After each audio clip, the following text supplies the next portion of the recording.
Bonsoir, bienvenue au Talk Orange Le Figaro. Nous recevons ce soir Guillaume Garot. Guillaume Garot, bonsoir. Bonsoir. Vous êtes député maire socialiste de Laval et porte-parole de Ségolène Royal. Merci d'être venu. Christine Lagarde, ce matin, a été interrogée sur Dominique Strauss-Kahn et voilà ce qu'elle a répondu. Tout le monde s'accorde, et j'en fais partie, pour dire qu'il fait un très bon travail au Fonds monétaire international. Il soutient les thèses françaises pour ce G20. Donc nous avons besoin de lui là où il est. Vous partagez son opinion? Il est bien qu'il y reste? Je vais vous dire surtout, moi je trouve les attaques de M. Jacob parfaitement malsaines. Et donc comme socialiste, moi je me sens... Est-ce que ce sont des attaques antisémites? Parce qu'on tourne autour du mot, mais c'est ce que moi, je veux dire, Pierre. Je ne veux pas rentrer là-dedans. Et franchement, non, mais je ne veux pas rentrer là-dedans. Mais parce que ça rappelle les années 30, alors il y a un magma autour de ça qui n'est pas bon pour le climat politique de notre pays. Mais ce que je voudrais dire, et pour répondre à Christine Lagarde, c'est qu'aujourd'hui, on a un dirigeant français au FMI. Et les propos de M. Jacob ne font qu'affaiblir finalement la France à ce niveau international et donc nuisent gravement, je trouve, à la crédibilité internationale de notre pays. Donc voilà, je condamne doublement les propos de Christian Jacob.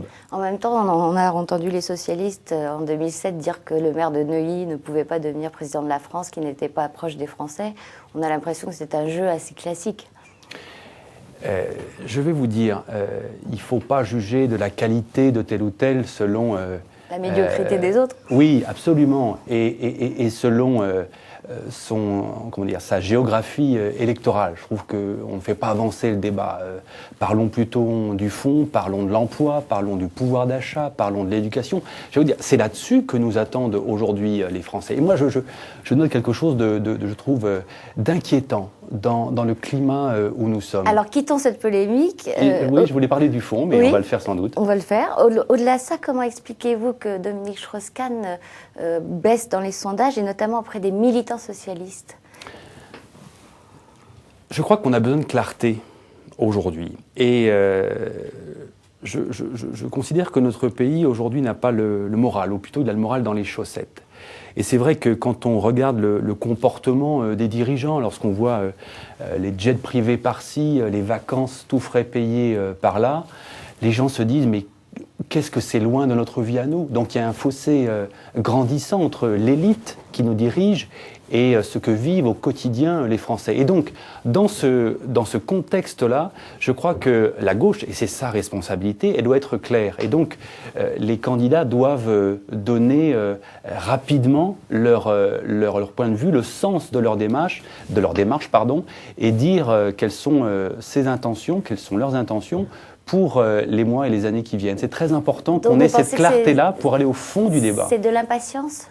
Je crois qu'il y a une forme d'impatience, effectivement, de la part des Français de gauche qui veulent savoir quels sont les projets des uns et des autres. Il faut sortir du feuilleton de certaines candidatures, effectivement. Nos internautes aussi veulent de la clarté. L'un d'entre eux, Christian Fournier, vous demande, au cas où Dominique Strauss-Kahn présenterait sa candidature à ses primaires, Ségolène Royal maintiendra-t-elle la sienne ou alors se retirera-t-elle de la compétition pour lui laisser le champ libre? Il ajoute qu'à son avis, ce serait une erreur. Apparemment, c'est un partisan de Ségolène Royal. Quelle est votre réponse?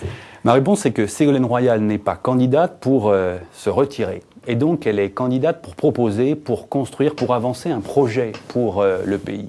Et ce qu'attendent fondamentalement les Français aujourd'hui, c'est qu'on leur parle, je le disais tout à l'heure, emploi des jeunes, qu'on leur parle pouvoir d'achat, qu'on leur parle éducation des enfants et que là-dessus, on soit capable de faire des propositions qui soient claires, qui soient crédibles.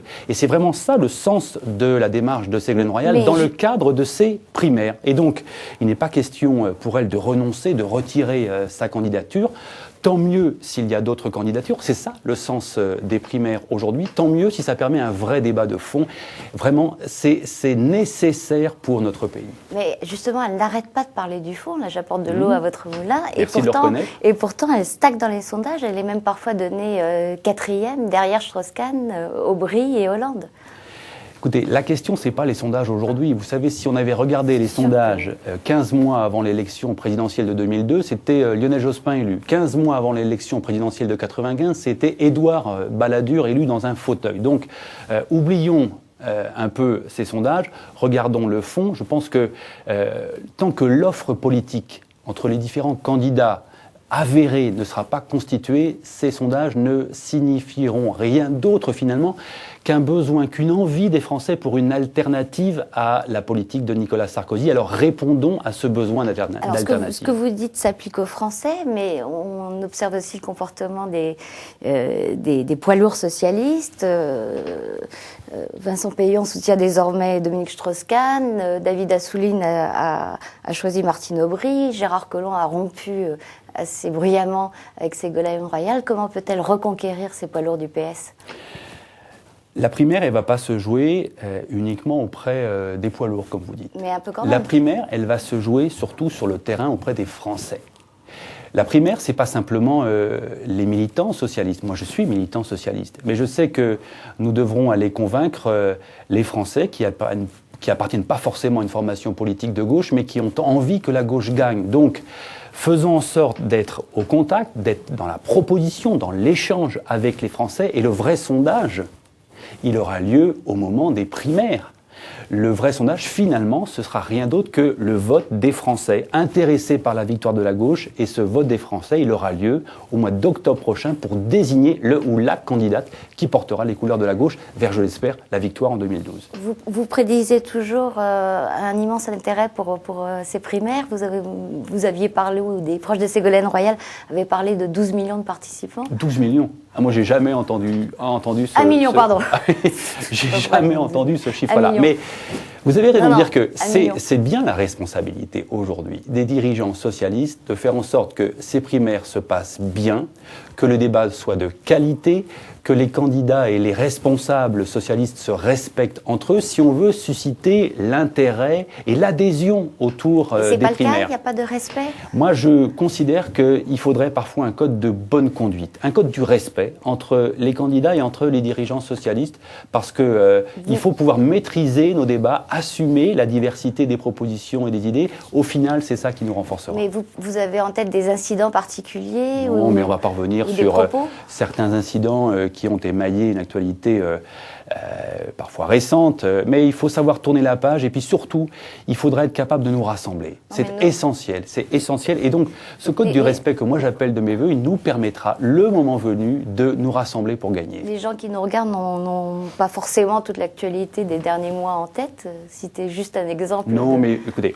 je suis franchement pas là chez vous pour revenir sur le passé. Moi, je veux regarder devant nous, et je crois que les Français, ils attendent ça, surtout que les socialistes soient capables de parler de propositions, de répondre à leurs attentes, à leurs besoins, et soient capables, surtout, je le disais, de s'unir, parce que c'est la condition principale pour être en position de battre Nicolas Sarkozy l'année prochaine, en 2012. Est-ce que vous craignez un tout sauf Ségolène en 2012 au sein du PS? J'espère que chacun aura tiré les leçons du passé.